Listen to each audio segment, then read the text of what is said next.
Here we're given the graph of a function f without its equation, and we're being asked to generate the graph of g of x equals f of 2x. So we see that the difference here between f of x and g of x is that we have this multiple of 2 in there. And that multiple is directly on the x.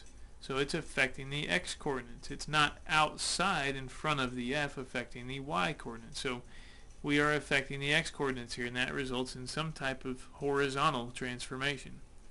Anytime we have a multiple, that's going to indicate a stretch or a shrink. So this is a horizontal stretch or shrink. Now, to identify which of those two options it is, we look at that value, 2 in this case. That's greater than 1.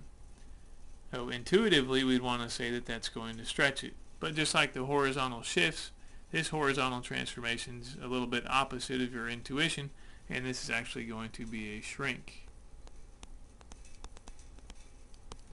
specifically by a factor of 2.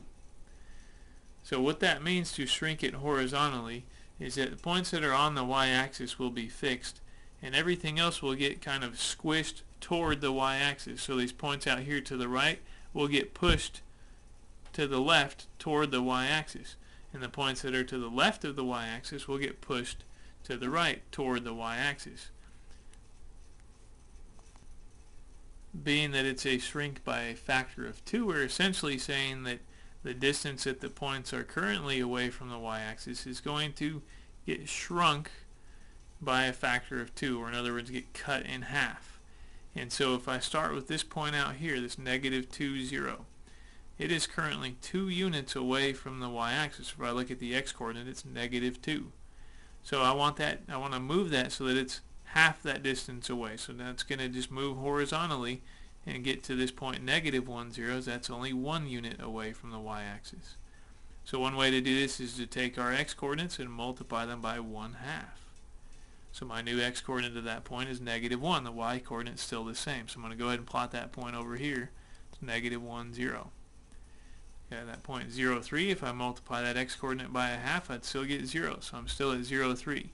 And so just those 2 points, and if I connect those, that takes care of shrinking that entire line segment there. Okay, then go ahead and do the same thing to all the other points that are labeled. So 2, 0, if I multiply the x-coordinate by 1/2, it's at 1, 0. 4, negative 3. The 4 times 1/2 would be 2, so we're at 2, negative 3. And then 6, 0. 6 times 1/2 would be 3, 0. And so we can see that this graph got compressed toward the y-axis. Now overall, the vertical height of everything is still the same. My lowest point's at negative 3, my highest point's at 3. And that's the case in the original graph as well, because we didn't stretch or shrink it vertically, we only shrunk it horizontally. Now one last thing we can do to kind of verify our work here is, let me pick this point down here, this 2, negative 3 that we ended up with. And so what that says is that g of 2 equals negative 3. Now let me verify that by going back to this formula. So this formula says g of x equals f of 2x. So specifically, g of 2 would be f of 2 times 2. So that's f of 4.